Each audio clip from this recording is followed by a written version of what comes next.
That's not even like a wire accidentally touched it. Somebody like legit rigged it. Who the fuck would do that? That's And who so would they intend scary. it for? My heart's racing. That's so It's scary. really scary. It's really messed up in so many fucking ways. Like, well, so basically, like a reminder, things that happen in the alley are evil. So always make sure the door's shut, never propped open. Make sure it's locked during business hours, like because Those evil dwells back there. that the cut wires are the cable guy fixed it. I'll show you later. Yeah, the electrician came out.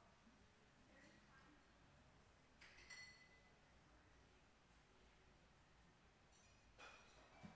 Sammy. Yeah.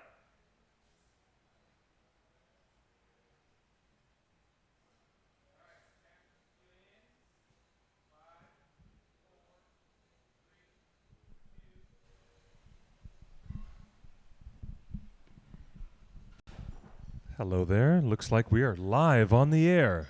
Are we here live? We're about to load up the screens that we can see all the lovely chatters out here in the universe, out in the interwebs. Hello, world. This is the OneRing.net. Everybody can hear me okay? Hey, Mr. Justin, how you doing there? He's over here fixing technical jiggery pokery in the background while we get the cameras set and the lights all reset in the whole place. We are coming to you live from Scum and Villainy Cantina right here in the heart of Hollywood. Ladies and gentlemen, welcome to Torn Tuesday. This is our weekly J.R.R. Tolkien community live stream for all you folks joining us at our big happy family at theonering.net. 20 years old, still the greatest, the biggest and the most comprehensive Tolkien fan web portal of them all, bar none. Welcome back to theonering.net. I'm your host with the most, Clifford Broadway, missing my hostess with the mostest. Where is my Chelsea? Where is my Chelsea? Well, uncool rock star, it seems, has taken a breather. She's like, I'm not moving another step till we've had a breather. No, she doesn't talk like that. Sorry, Chelsea Schwartz, I know you don't talk Orcish, but she's having a breather, and she is going to be back with us next week. In the meantime, I'm holding down the fort and the mischief, and I will have Justin joining me very soon. We have so many things going on in the wide world of Tolkien. And how about that? We have viewers from around the world on Periscope, Instagram, Twitter, Facebook, YouTube, all of you guys live. Memorex. It's not Memorex, it's live. It's live. And there's Justin. He's coming back around to turn on the chat so I can see what's happening. I am coming down from I am coming down from the high of seeing this new modern mobster chick movie, The Kitchen, which is so good. I don't understand why it's getting negative reviews. This movie is dynamite with Melissa McCarthy as a matriarch in the Irish mob scene in Hell's Kitchen in the early 70s. Tiffany Haddish, and Elizabeth Moss from The Handmaid's Tale. These three actresses, so cool to watch them. This movie is adapted from a well-known and really well-liked comic book, limited series comic book from DC, Vertigo, the same folks who bring you The Sandman from Neil Gaiman and The Invisibles from Grant Morrison, not to mention Preacher. So if you're a big fan of Seth Rogen and his team bringing Preacher to life and all these other great DC Vertigo books that I'm so fond of, then hey, how you doing? Nice to see you, Ron. Welcome to the show. There he is.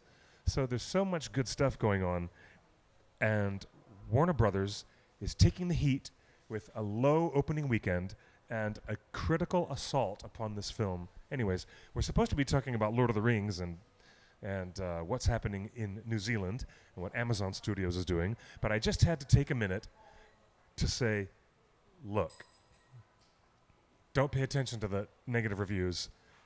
The Kitchen is really, if you like a good mob movie, and if you realize this is a female writer-director, a woman who really, really put this great team of people together, it's a really cool movie. And if you like the way that Scorsese, brings that kind of energy to his modern-day mobster movies, I think you'll really like The Kitchen, because somebody's been paying attention to the school of cinema of Marty Scorsese, and it's really good stuff.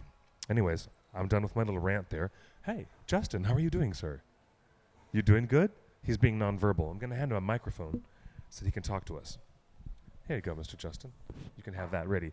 So we're here live at Scum and Villainy. We're going to have people coming in soon. It's going to be a really great show. A really great show. And I have to say, I'm intrigued by the news about the second age of Middle-earth being the limit of range and the limit of narrative possibility. Confirmed information now from an interview that Tolkien scholar Tom Shippey gave, and admitted that in the process of Amazon Studios getting this very expensive license to do Middle-earth, well, guess what? That license is limited to just the second age. That's it.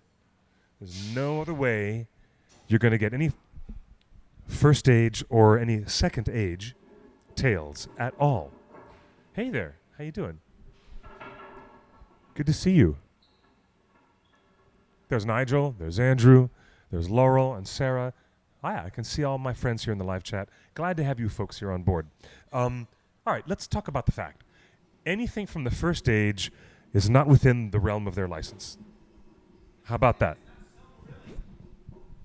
Well, the Silmarillion, I don't know which one of these is better. I can't hear myself in either of these. But the Silmarillion includes epic stories way before the first age even began. So, and it dwells primarily in a lot of events of the first age, but there are events in the cosmology of Arda that happen way before the first age. So, according to Tom Shippey, ladies and gentlemen, we now know for sure that there's no third age storyline and no first age storyline, only the second age. And the Tolkien estate has, as we reported months ago, did you notice how many news sites started to regurgitate the story yesterday, Justin? Even on CNET, on the AV Club, and all these news sites, they were regurgitating the same news that we told you at theonering.net many months ago. Literally, it's not news anymore, and everyone's acting surprised.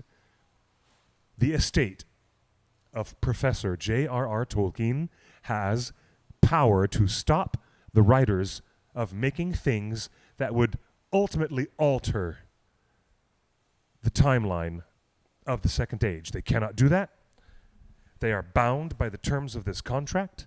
They cannot go so far afield in their television series that it ruins, or rather breaks, the functioning timeline of what the Second Age really is, the way that Professor Tolkien wrote it. Also of note is that there will be no hobbits and no wizards at all. Zero. Because the wizards do not appear until several centuries into the Third Age. So we will not even see any wizards of any kind. Also, hobbits. Hobbits don't enter the stories until the Third Age. So, it's going to be very intriguing, isn't it? So no Gandalf? Absolutely. If you can't hear what he's saying, here, let me give him a microphone. Justin, ask the question again. No Gandalf. No Saruman, no Gandalf, I don't care about Saruman. no Gandalf. Radagast, and no Palando. The Blue Wizards the can Blue stay Wizards. hidden. No, sorry. This is not a license for the Silmarillion. The license currently only includes anything mentioned in the appendices. Correct? The license includes those things mentioned in The Lord of the Rings, which have lots of references to the Second Age, and the appendices, which have most of the historic and significant events of the Second Age mapped out. No wizards, no hobbits. So only Second Age things only. in the Lord of the Rings and Hobbit and the appendices. Basically, anything that was published while Tolkien was alive. Yes, that mentioned the Second Age. That's it. Can they include things from the other books published by Christopher Tolkien? Here's Eric Z giving us a live question in the YouTube chat. So, do you think the series on Amazon Prime will begin with a recap of the First Age, like the Lord of the Rings films opened, with the end of the Second Age? Now, that's amazing. The beginning of the Lord of the Rings, the Fellowship of the Ring, is indeed all Second Age material. While you hear the whisper of Galadriel in the darkness over a black screen, saying the world has changed. That's all Second Age stuff in the opening 8-minute prologue of the Fellowship of the Ring. It's true. But no, in answer to your question, no, I don't think they'll do any First Age recap at all. Because not in this license. They didn't pay for that license. So no, I don't believe they'll do any recap at all. I really don't. So no this blue is wizards, no hobbits, and everyone. Now, other people are in the chat going, "Holy cow!" and they're actually reacting to this. Yeah, I'm sorry to say, folks. Yes, Galadriel and Elrond, Eric Z, are very much alive. Remember, they're elves. Galadriel has been alive for over 7,000 years. Elrond, he is alive since the First Age of Arda. So yes, and there's lots of Elrond and Galadriel and her mate Celeborn and other great powerful elf lords who are very prominent in the Second Age, notably Celebrimbor and Círdan the Shipwright, and perhaps most significantly Gil-galad. How about that? So yeah, I'm sorry, Jaden. We would have loved seeing wizards and hobbits. Yes, we would have. It's true. So if you guys have any questions, if you have any, input or anything, by all means, do what you do. Join us live on YouTube, Facebook, and we should have a phone number floating over my head. We have a hotline. It's 530-64-FRODO. Already getting text? Yeah, how about that? It's working good. So here we go. Here's a question on the live text message. Hey guys, I recently watched Endgame, meaning Avengers Endgame, and I thought, that's a lot of endings, yet no one complained, LOL. Why is this different from ROTK's endings? Because Peter Jackson was probably the first person to do it in such a massively big commercial entertainment. A lot of other filmmakers were used to doing a denouement, and then another denouement, and then another one, and then add an extra coda. People were used to that from foreign filmmakers and, indie filmmakers. But from a big, giant commercial, mega blockbuster commercial franchise, for him to take those extra steps to fade to white, then come back, here's another ending, and then fade to white, here's another ending, and then fade to black. Here's 2 or 3 more endings. The fact that Peter Jackson did it first in such a way that people became aware of it on a big scale because of the commercial grand scale event that was Return of the King, that's why it was different. No one complains now because they're accustomed to it, but they sure did give a lot of flack.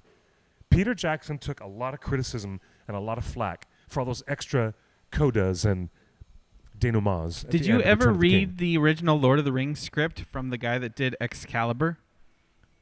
No, I did not read that script from the man who wrote Excalibur for John Boorman. That was Boorman script. But did John Boorman write that himself? Oh yeah, they worked as a team. Boorman's script had everything after the destruction of the ring within 3 pages. The movie ended within 3 pages of the ring going into fire. Really? Would you have been happy with that? I don't even understand what you're talking about. You mean John Boorman's Lord of the Rings script hastily got rid of the ring and then went on and on and on for the entire... I don't even know what he's talking about. Yeah. No, I'm being totally unfamiliar with this. You have to shape and contextualize this for me. I don't get it. John Borman's Lord of the Rings script. The one that was unproduced by him. Unproduced in 1979. And because he got pushed aside and Ralph Bakshi got the job, John Borman famously went on to do Excalibur with Helen Mirren, Patrick Stewart, and Nicole Williamson, and a host of very talented actors. Right? Okay, so he's trying to look this up.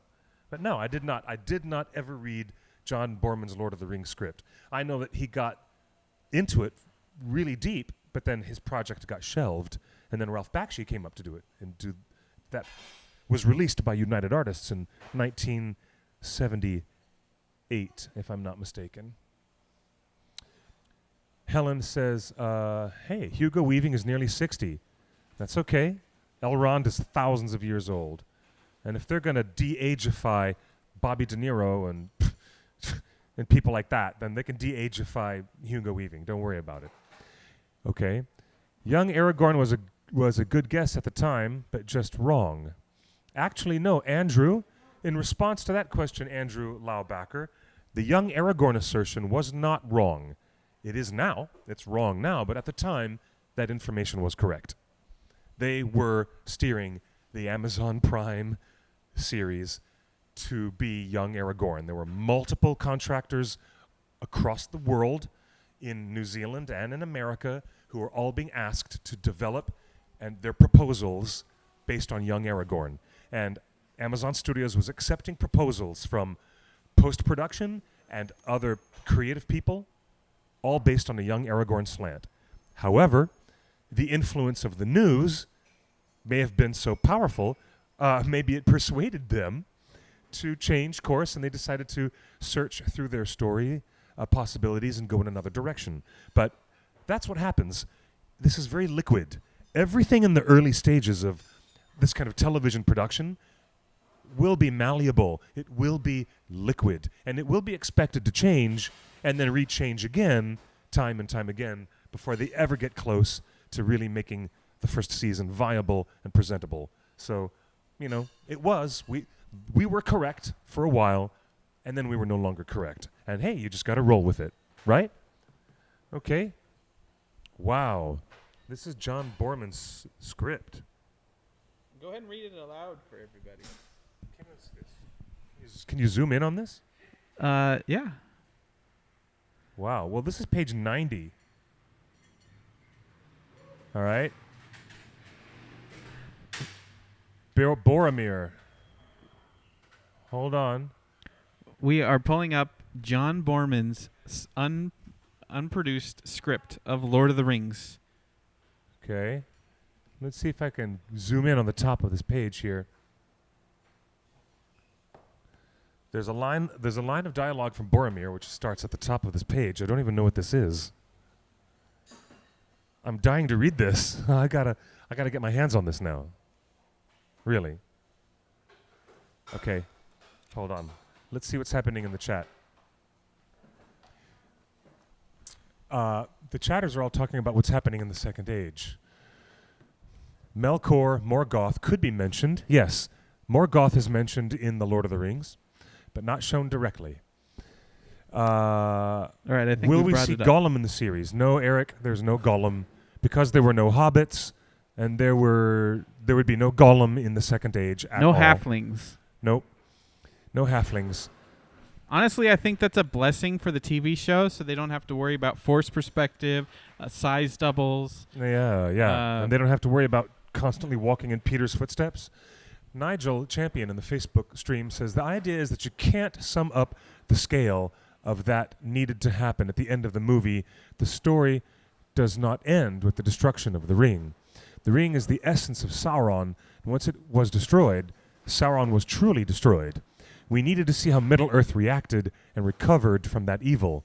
Yeah, I agree with that. I totally agree with that. Let's see. No Gollum, too bad. You know what? I agree with you 1,000%.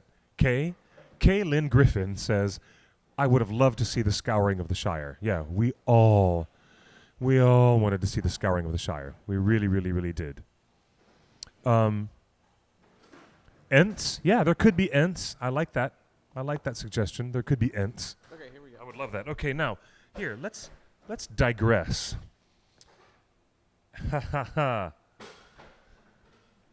No 9 endings for the Borman and Pallenberg Lord of the Rings. The film ends 5 pages after the ring is destroyed. I love this description of the aftermath. External, Mount Doom and Mordor, day. The lands of Mordor quake and rend apart. The great tower of Sauron crumbles at its foundations and falls in ruins. The fire from the volcano reaches high into the gloom. The flames spread wildly across the sky. The gloom burns out and disappears. The sun shines through. It's a beautiful summer's afternoon. The earthquake subsides. All is calm. On both sides, weapons are thrown down. All thought of war is gone. All heart for fighting lost. The orcs, rather like snakes, shed their scaled skins of armor, revealing themselves to have disgusting white, slug-like skin, but rather human. The risen dead stretch with relief in the sun and fade from sight. Frodo and Sam come stumbling, falling, and loping down the mountainside towards the men and the orcs below. Cheers and shouts of tears and joy mingle with a great fanfare of triumphant music. Wow, a bunch of orcs that molt their skin, and they're all standing there cheering for Frodo and Sam. Sam holds up Frodo's four-fingered hand, acknowledging the cheers.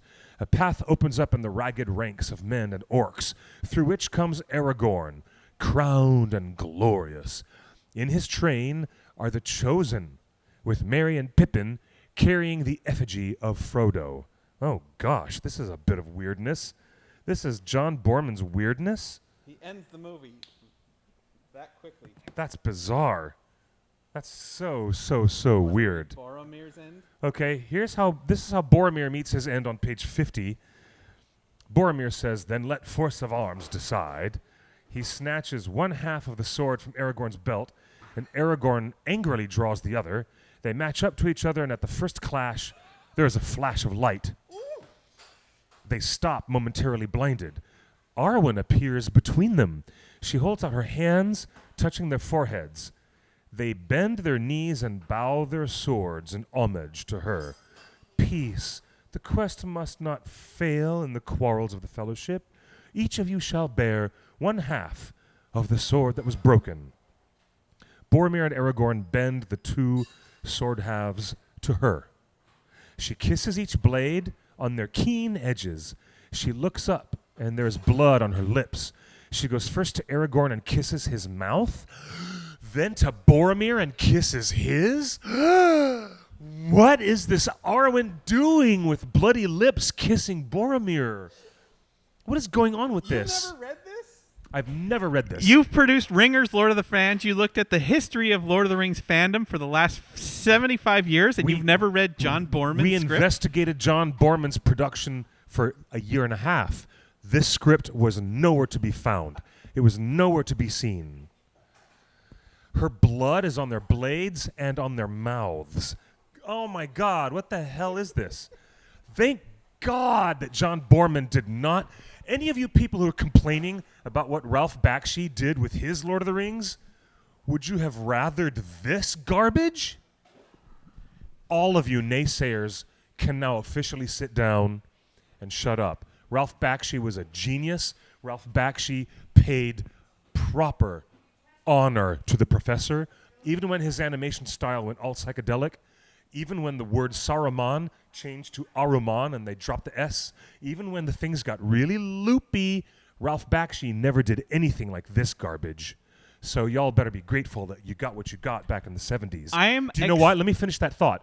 Because Peter Jackson was so turned on by what he saw in Ralph Bakshi's animated 1978 movie, it made him pick up the book and start reading, and he became a Tolkien fan.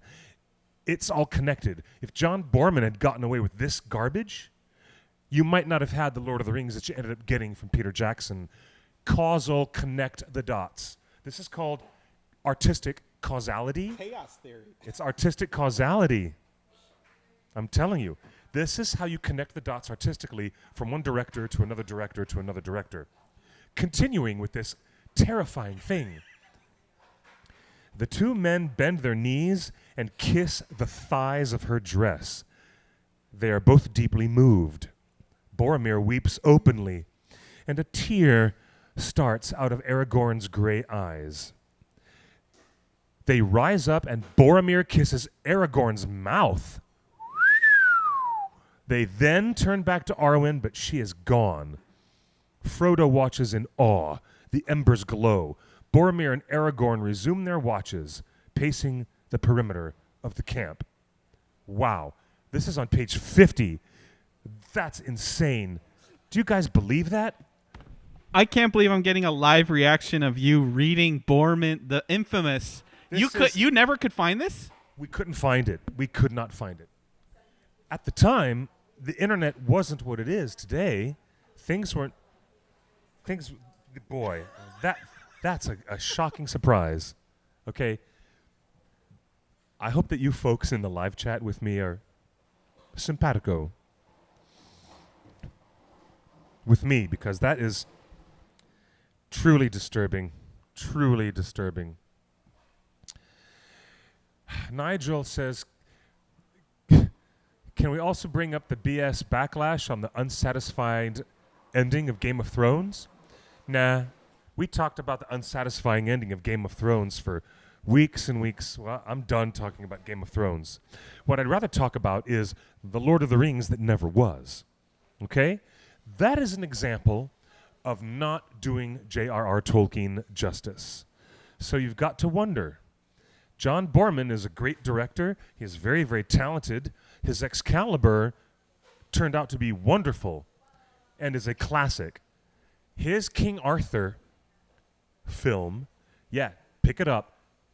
Helen Mirren, Patrick Stewart, Nicole Williamson, who has his own lengthy relationship with Tolkien and the Tolkien community, who plays Merlin. It's so good. So I can't imagine that John Borman, being as competent a writer-director as he is, would end up writing some horrible mess like that, which is nowhere near what Tolkien would have ever said or done. How about the Scouring of the Shire? Borman wrote The Scouring of the Shire.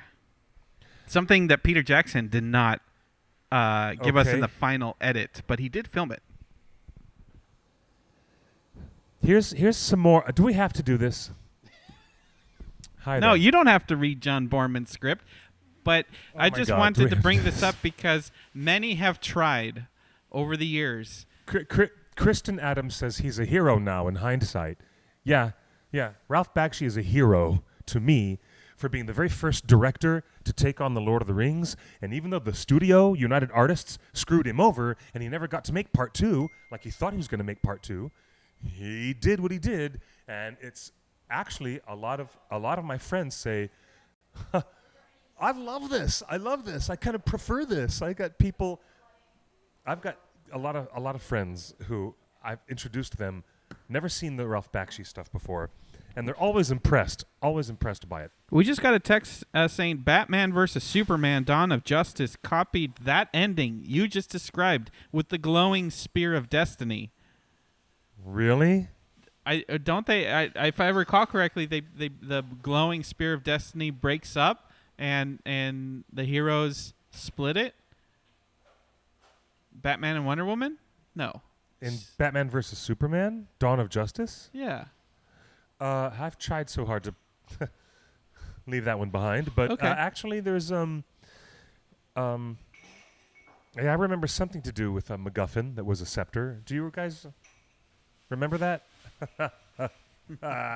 Anyways, okay.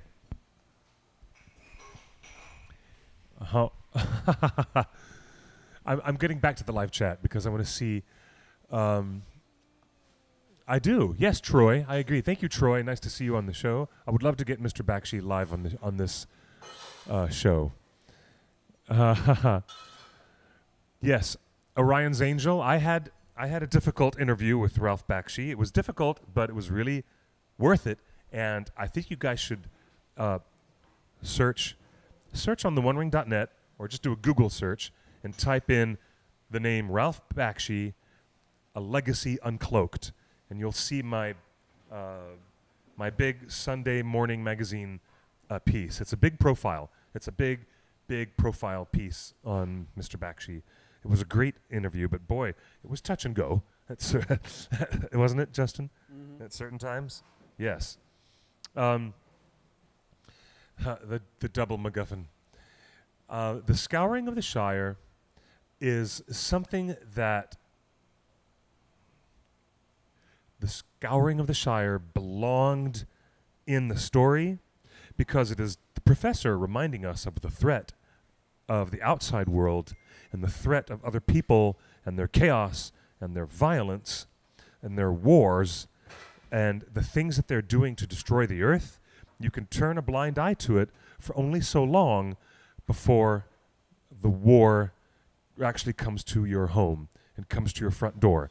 And the hobbits of the Shire are shocked, completely shocked, to realize that these great unpleasant things that they've been protected from. No, the Rangers of the North and the Dunedain and all of Aragorn's people were protecting the borders of the Shire, and the hobbits were not aware of the evil that was at work in the world.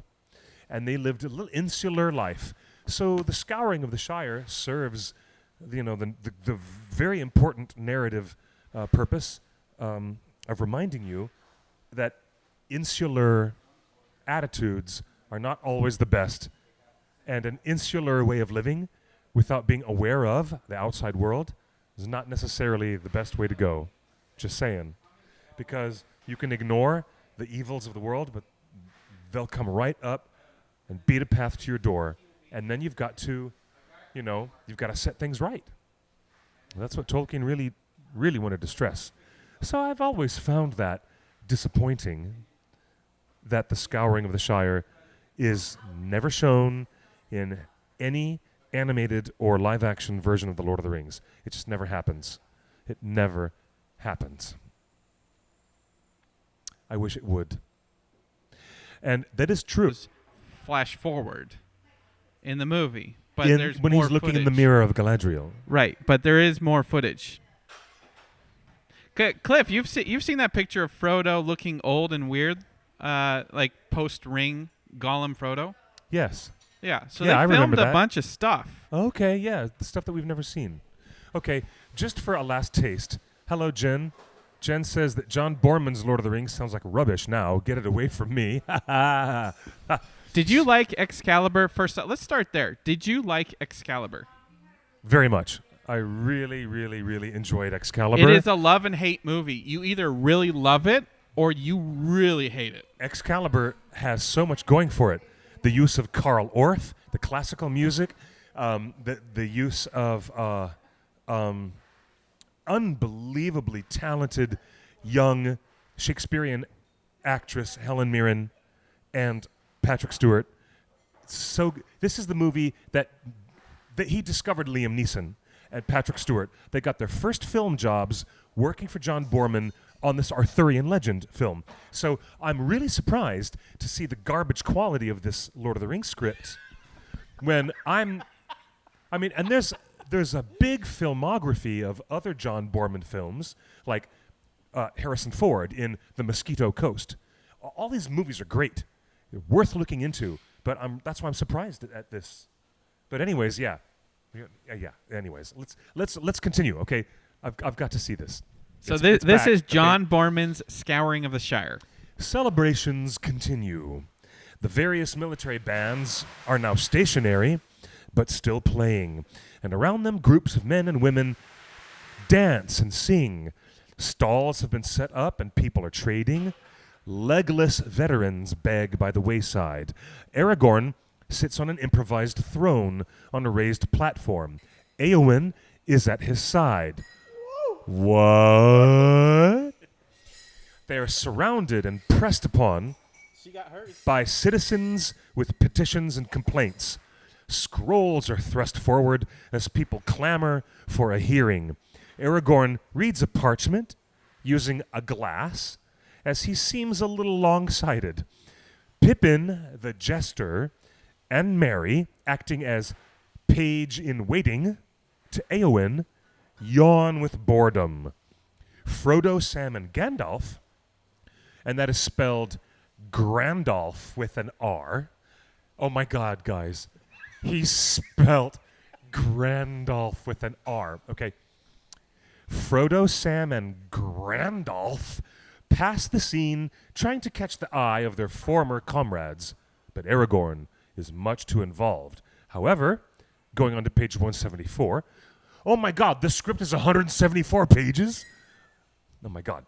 Okay. However, Merry and Pippin see them and wave, struggling or shrugging their shoulders to indicate that they are helplessly caught inside the crowd of litigators. Frodo, Sam, and Gandalf, well, they dropped the R, okay. Frodo, Sam, Gandalf, with Gimli and Legolas behind, cross the Pelennor fields, the crowd thinning as they move on unnoticed. Well, this is not at the Scouring of the Shire. Okay. This is happening at the Pelennor, which, as you know, the Pelennor fields are right before the great gates of Minas Tirith that were destroyed by Grond, the great battle... Helm. Well, no. Grond was the battering ram. The great battering ram that destroyed the gates. Anyways, Frodo, Sam, and Gandalf, with Gimli and Legolas behind, cross the Pelennor, the crowd thinning as they move on unnoticed. The battlefield is scattered with the debris of war, but already a horse and plow is at work, making furrows in scorched and barren soil. A flock of crows follows the blade, cawing and swooping. It is Shadowfax that pulls the plow. No way. No way. The greatest of all horses would not be strapped to a freaking plow. No way. No way. He is the Lord of the Methras. He is Shadowfax. He's the greatest of all horses. And you, John Borman, are telling me that you were going to strap him to a freaking farm plow? The indignity of it all. No way. Sorry, Chris. Everyone's like, this is ear torture. I'm sorry. I'm going to stop. All right. I'm going to stop. Just finish the page. Okay. All right. As they trudge on, they pass a desultory group of men and orcs. You mean the orcs that shed their carapace and now look like happy maggots? We're all friends now? Okay, wow. They pass a desultory group of men and orcs gathered round an old man in a cloak.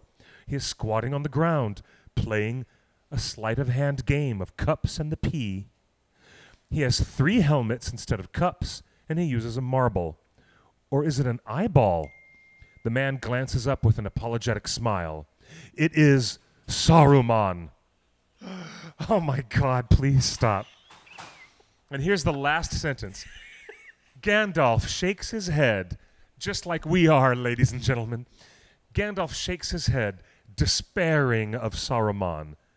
Hashtag, we, the worldwide ringers, shake our collective heads, despairing of John Borman's unproduced 1970s script of The Lord of the Rings. Goodbye, good night, and good luck. I'm done.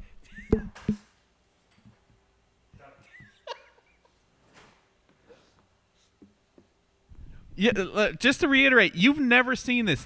I've never seen this before. And you spent 2 years. If I had seen this before, I would have put this in my documentary, and I would have made such a glaring discussion of it, like I am now. I would have. I never saw this. Oh my God! I can't believe. All right. Once again, I'm going to finish. I'm going to not to put too fine a point on it, but for all those naysayers who bitch and complain about what Ralph Bakshi did with the Lord of the Rings adaptation, it uses real situations, real unadulterated dialogue from the professor. In fact, Peter Jackson and Fran Walsh and Philippa Boyens were not as faithful to the dialogue of Professor Tolkien as Ralph Bakshi was. Do you believe this stuff that I just finished running through? It's, oh my God. I'm just shocked. I'm so Did glad. you expect something better out of John Borman, Excalibur? Yes, because Excalibur is what you could call a unique distillation of the Arthurian cycle in one movie. And there's lots and lots of stuff going on in the Arthurian legends. Too much for one movie. But he managed, in Excalibur, he successfully managed to siphon out a lot of the junk and focus on his father, Uther Pendragon, who he was aided by Merlin to bed his mother so that Arthur could be born. And it plays very well with Merlin being the secret Gandalf type of instigator, always pulling strings and things behind the scenes so that history can take a proper course. He did justice to the Arthurian legends. John Boorman did a great job. The movie is beautifully photographed. I have nothing but shock. My response is a lot of despair, but also great relief. Relief that he never got to take his version of J.R.R. Tolkien and put that in front of the lens. I have page 143 for you. This is the beginning of the Battle of the Pelennor Fields. Get away from me. I'm not reading another word. Just two paragraphs. I'm not reading another word. Please, just these 2 paragraphs. Nope. Look at the chat. Kristen, poor Kristen is like, I seriously can't deal with this shite, Cliff. They're using poop emojis. Describe the first 2 paragraphs of the Battle of Pelennor Fields from John Boorman's script. Thank you, Sarah. Thank you, Sarah, for reminding me of Arthur's mother's name, Igraine. Thank you. It's like, wow. Anyways, moving on. 2 paragraphs. I'm not reading it. And then I'm done. No, Justin. They don't want anymore. I'm going to leave it to you guys in the chat. You are all giving us the poop emojis. I'm not going to read any more of that. But while I'm looking at the side of the screen over here, it says something about bee cultivators dressed entirely in leather. And I'm not going to read another word. I'm not. Just that's enough. Bee cultivators dressed entirely in leather? It sounds like a script for American Horror Story. Someone shows up in some kinky black latex outfit on the Battle of the Pelennor Fields? What is that business? That's the next season of AHS Pelennor. AHS, subtitled Pelennor. That's a horrible thought. That's a horrible thing you just did. Justin, stop it. Anyways, ladies and gentlemen. I can't believe you know everything about Tolkien. You wrote books. How many books have you written? You've produced an award-winning documentary on the history of Lord of the Rings. Yes. Let's go back to talking about the Second Age, okay? Did somebody say Barrow Wights? Thank you. Okay. Tim, that's excellent. Boorman should be tortured by the Barrow Wights. Now let's get back to talking about Amazon's series, because if you want to find out, coincidentally, since you mentioned the Barrow Wights, maybe in the Second Age we can see something of what was happening in that area before the Barrows were built, and we can learn something about the kingdoms. But it depends, because Gondor and Arnor, that's all Third Age stuff. I know I've been very excited, and I have speculated for a couple of years now that we should have a chance to see the early kingdom, the structures of the early kingdoms, when Gondor was just being founded, and the sister kingdom of Arnor also being founded in the north. But since I understand the timeline now, it cannot include Third Age materials. Well, the destruction of Numenor happens at the end of the Second Age. It happens way before the end of the Second Age. And then they settle. Yeah, you know what? It depends, but if it's going to be early in the series, then they cannot get to the parts about Gondor and Arnor. They cannot get to it. And here's why. If they're going to talk about Sauron's influence in Eriador and the forging of the Rings of Power and all of this stuff that happens centuries before Sauron is taken as captive to the island of Numenor, then they're not going to get around until maybe season 3 or 4, maybe season 5. Then they'll get to the part after Numenor is destroyed, where they come to the mainlands of Middle-earth and begin to more distinctly develop the northern kingdom of Arnor. And that would lead to where the Barrow Wights come from. So I guess we're not going to find out stuff like that until much later on in the game. But, again, back to the first thing I said at the top of the hour. Count on this. Ladies and gentlemen, you can count on this. No hobbits, no wizards. Sorry. The Second Age does not have them. And if they do something weird like that, like shift the appearance of these characters many, many, many, many centuries before they're even required to show up in Middle-earth, like if the wizards suddenly appear in the Second Age, then you're going to get a very clear sign that they're already screwing it up and they're making a big mistake. And I would hope, if the news that we hear from Tom Shippey is true, I would hope that that's the type of thing that the Tolkien estate would veto. The presence of Gandalf, Curanir, the elves called him Curanir. He also became known as Saruman. And, of course, Alatar and Palando. And Radagast. If we see any of these wizards show up in the Second Age of Middle-earth, then it's a true sign that things have gone awry. I'll just leave it at that. Justin, do you think the audiences are going to miss having familiar wizards and hobbits on screen? Because there's not going to be any. Do you think the audience is going to miss that? No, they need a clean break. This is a new story. Okay, I love this question. Kristen Adams says, will we ever see the Entwives? I hope so. Yes, please. If you're listening, Amazon, yes, please, and thank you. Yes. There's so much that we are not going to get, like Third Age stuff. That's right, Andrew. We don't hear about Barrow Wights until the Third Age. Do we have the rights true. to the unfinished tales like Celebrimbor and Galadriel? But late in the Second Age, some of the human beings who would be buried in those tombs, those barrows, just south of the Great East-West Road that goes south of Bree-land, that goes right through the land of Bree, in and out of the Shire. All that stuff that happens late in the Second Age that leads you to understand that maybe some of those lords of Arnor or princes of Cardolan or, Rhudaur, those regions of the north, when they had to deal with the Witch King of Angmar and they died, and then the Witch King sent his evil spirits to go into those, barrows to make crazy stuff happen with the Barrow Wights, they could lead up and plant all the seeds of that would be, satisfied much later on in the story. At least. Hey, based on what Shippey has said, is this show about Sauron? Mostly this show is going to be about Sauron. Like, he gets to be Loki. He gets to be the main antagonist that everyone loves to hate. He's going to show up not as a monster, but as a human. Bipedal, humanoid. Good-looking, approachable.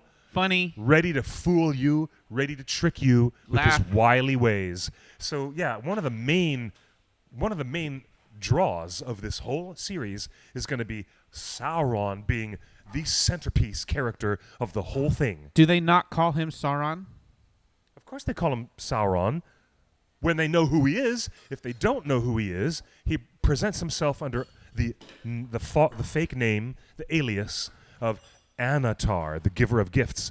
But even Aragorn ran around. Little Annie. There's a lot of characters running around using aliases to hide their identities. If Sauron was doing it, don't be surprised if Aragorn and other characters were doing it as well. He's a shapeshifter too. Yes, he can take on any visual identity. So he is Loki, and he is literally a Loki. Yep, Sauron is literally going to be like a transplanted Marvel Cinematic Universe character, Loki, but it'll be all Lord of the Rings Sauron style. Okay, John Ortiz in the YouTube chat says, Gandalf became known as Saruman? No, you did not hear that right from me. I didn't say that. I was just saying that Curanir, which is another elvish name for Saruman. Curanir was one of the early names that the elves called him. He was later known as Saruman. How early does Gandalf was obviously known as Mithrandir. How early does Aragorn's lineage go to? Aragorn's lineage goes all the way back to Beren and Luthien in the First Age of Middle-earth. So man. we could have in this show lineage of Aragorn. Of course. Yeah, even Peter Jackson had the license to the Lord of the Rings that specifically mentions Beren and Luthien. Even though it is the Fellowship of the Ring, it goes all the way back to references to the First Age. Does the final episode of season 8 of Lord of the Rings end with baby Aragorn? Oh, let's hypothesize that they might even get to season 8. Should it end with baby Aragorn? No.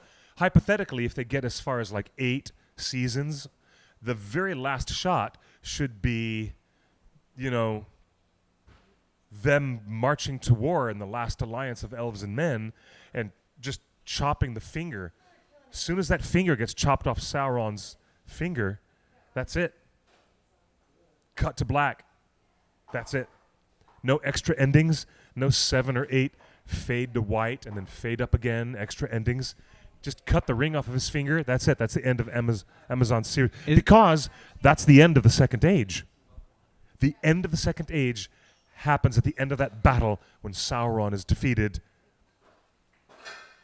by Aragorn's forefather, Isildur, slicing the ring off. As soon as we get to that moment when Isildur cuts the ring off of Sauron's hand, and that's it. That's the end of season 8. Wow.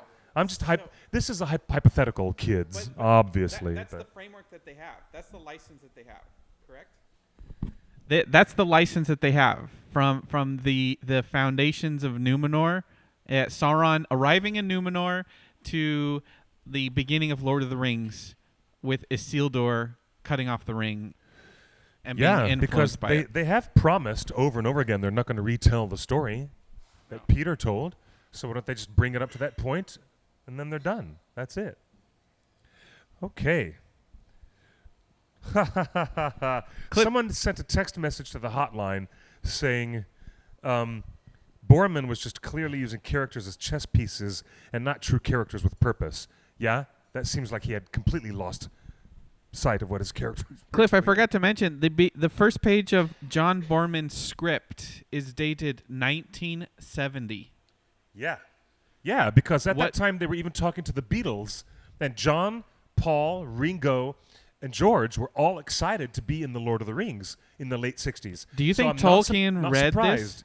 Did Tolkien read this script? I would have no idea. Tolkien never, ever mentions it. He talks about Zimmerman's script that was given to him by Forrest Ackerman. Yeah, that's right, Uncle Forey, who created Famous Monsters of Filmland magazine. Forrest J. Ackerman brought a terrible script that Tolkien was terribly excited that Hollywood was knocking on his door, but he was really dismayed at the script. But no, if Professor Tolkien had ever seen that John Borman mess, we would have probably noticed it in his letters. Is there any acknowledgement from Christopher or anyone in the family or the estate about John Borman's script? I mean, why would Borman write a 200-page script in 1970? Because Tolkien had sold the farm. He sold off the farm, and at that point... He was alive. He died in 73. Yes. He was alive in 1970. He died in 73. Yes. And the Silmarillion was published posthumously 4 years later by his son Christopher editing it. The same year that Star Wars A New Hope appeared in theaters was when the Silmarillion appeared posthumously on bookshelves around the world in 77. So he never acknowledges Borman, who was an up-and-coming writer? John Borman wrote this script within two and a half years of Tolkien's death. Professor Tolkien was never aware of this. Okay. He couldn't have been. He would have mentioned the horror of this. But anyways, because John Borman had the rights from Saul Zaentz was letting people write and develop the project to make it happen. That's what a producer does. He was hiring creatives like a producer is supposed to do. But Saul Zaentz ended up getting all the attention in the world from getting Jack Nicholson and Brad Dourif and Louise Fletcher to be in One Flew Over the Cuckoo's Nest. big Academy Award winner. And yes, that's the same Brad Dourif who went on to be Grima Wormtongue in The Lord of the Rings with Peter Jackson. But he was working with a Saul Zaentz production. Saul Zaentz got so busy with the movies he was doing in the 70s, and that would be Jack Nicholson's classic, One Flew Over the Cuckoo's Nest, and then in the early 80s, he worked with Peter Schaffer's play Amadeus, and they did that incredibly wonderful Best Picture award-winning adaptation. And that's 2 Best Picture winners that, producer Saul Zaentz had. So he had the clout in the 70s. In the early 80s, everybody wanted to work with Saul Zaentz. And if Saul Zaentz was like, here, I'm making The Hobbit and I'm making The Lord of the Rings, people got on board. I'm not surprised that John Boorman got on board. The Beatles wanted to do it too in the late 60s. But you know what really happened? The best version of The Hobbit was handed to the animators who did Rudolph the Red-Nosed Reindeer. And they did that little half-an-hour animated Frosty the Snowman. Rankin and Bass got into bed with producer Saul Zaentz and made a Hobbit adaptation that was so good it won the Peabody Award that year. It was done in 96 minutes. That's right, The Hobbit in 96 minutes. And it's one of the best adaptations you'll see. So, people around Hollywood and in New York City were very eager to get into the situation of Tolkien in the 70s because it was Led Zeppelin, it was metal, it was so rock and roll, it was so counterculture. All the Tolkien fans were rabid in the early 70s. All of this stuff we talk about in great detail in my documentary film, Ringer's Lord of the Fans. So, I'm not surprised that John Boorman sat down with somebody and wrote a 195 Goliath of a monster script. But I'm just so shocked at how bad it was. Obviously. So bad. So bad. So, are you more confident with the more information that we've got from Shippy on Amazon's current team? I have always been confident with the news that's not news. We talked about this almost a year ago. The Tolkien estate has super creative veto power over this whole project. It's very, very, very different than the previous deal where Saul Zaentz had the rights to do any damn thing he wanted, and Professor Tolkien, alive or dead, could do nothing about it. And the Tolkien estate had no say in what Saul Zaentz was making and producing. Mm-hmm. A lot of lawsuits happened after the success of Peter Jackson's Lord of the Rings trilogy, which was made under the auspices of the old deal, wasn't it? Right. So I find this all fascinating, the history of how these films were made. I've got confidence that the Tolkien estate is going to say, no, to something that might be particularly egregious. And if Tom Shippey, bless his heart, has reiterated that point, then good on you, mate. Good on you, Tom, for actually reminding us. Hi, everybody. It's great to be reminded that they cannot go too far astray. The Tolkien estate will veto something like that. But anyways, don't expect any hobbits or any wizards at all. We know now it's going to be very specific within the Second Age, and that's what we're telling you. Here we are, theonering.net, just reporting the news to all of you. And I got to say, if it gets really bad, then the Tolkien estate has nobody but themselves to blame. Amazon has put together, obviously, some very, very talented writers. There's really talented people. And Amazon Studios has also spent a lot of money. They spent so much money on this license, folks. I'm telling you, logically, it behooves them to be careful with this IP. It behooves them to not play fast and loose with it because it is expensive and a lot is riding on this. That's just the way it is. But that's movie making in general. Movie making and making a big TV series has always been high risk type of investment. It is. It's a high risk investment. You put a lot of money in. You don't know if it'll work out or not. You don't know if the audience is going to buy tickets, but you still take the risk. That's movie making, and that's making a television show. They're interested in pleasing us. They're following us. They're listening to our panel conversations at Comic-Con, and they're listening to us talk live on our show every week, not to mention what the fans are saying on the message boards, and they're hearing us say the same thing. Don't screw it up. Please bring Howard Shore back to do music, and please film it in New Zealand. Well, we've got one thing out of those three already promised to us. The Lord of the Rings will not be remade. We're going back to the Second Age, to the creation of the Rings of Power. The main character must, therefore, by necessity, be Sauron himself, but he's not going to show up as a 12-foot bad guy in titanium armor who has an invisible face and you never see who he is. He's going to be lithe and limber and running around acting like a normal human being, fooling everybody, grand Loki style.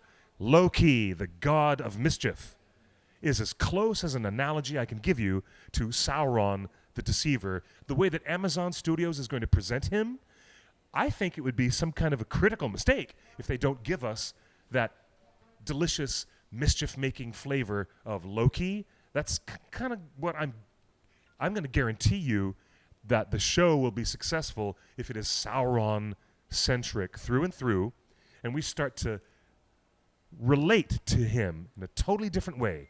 Not just some floating eyeball above the Barad-dûr, the Dark Tower. He's not just an abstract symbol of evil anymore. He's going to have delicate and ongoing interpersonal relationships with kings, lords, elven smiths, and he's going to fool everybody. Everybody gets duped by Sauron. And I think it's gold, the opportunity for Amazon Studios to get their money's worth out of John Ronald Reuel Tolkien is especially good. It's especially promising. Is Sauron... That's the word I'm looking for. It's very promising. Is Sauron closer to Loki or Tom Riddle? Tom Riddle? You mean Tom Miarvolo Riddle? I am Lord Voldemort? No. Voldemort was never capable of such subtlety. Voldemort is not Sauron. He is not capable of any subtlety at all. Not the way Sauron was. There's no way. This Sauron character in the Second Age of Middle-earth is best drawn along the lines of being analogous to the god of mischief in Norse mythology. And I'm not the least bit surprised that Professor Tolkien, who was so influenced by Norse and Icelandic stories, was trying to put that element in the story itself. Not the least bit surprised. Okay. Then again, we've gone over time. Ladies and gentlemen, the show is supposed to be an hour long, but here I am ranting again about the Sauron, the Deceiver. But again, that's the news. It's going to be Second Age. I'm sorry to say there will be no hobbits, there will be no wizards, because they don't show up until many, many thousands of years later in the Third Age. So Amazon, if you're going to do it right, if you're going to hook that audience and bring them in, then you better give them Anatar, which is Sauron's fake name, but nobody knows it's really him. And I'm going to be so into this story if many, many of our favorite heroes, Gil-galad, Celeborn, and even Galadriel herself, I want to see these wonderful, legendary characters, all of them, get fooled. Can you imagine Galadriel getting fooled by Sauron right to her face and everybody else around them? This is really cool. The possibilities are really cool. Amazon, you've got potential there. This is really quite good. I want to say thank you with all my heart to the worldwide Tolkien audience that comes to see us live on this stream every Tuesday. And thank you to everybody else out there, to the hardworking staff of Scum and Villainy. Yay! Let's hear it for Scum and Villainy. There's a really big show happening tonight. Mark Bernardin and Mr. Kevin Smith are going to be here live, standing right here on this spot. And they're going to be doing Fat Man Beyond, as they always do, right here at Scum and Villainy. So the geekery will continue. We might switch gears from talking Lord of the Rings to some other, mischievous things. But, there's a lot of great intellectual properties out there. None of them are as expensive as Tolkien. Just remember that. $500 million for a license, and then $500 million for a production. Amazon, it's in your hands. Thank you for being with us, everybody. And thanks for coming to theonering.net. We're always here. You can follow me on social media, Instagram, Twitter, at QuickBeam2000. And again, I'm the friendly neighborhood Tolkien scholar / super nerd, Clifford Broadway, signing off. Everybody take good care of yourselves. And until then, buenos noches y buena suerte. See you next time.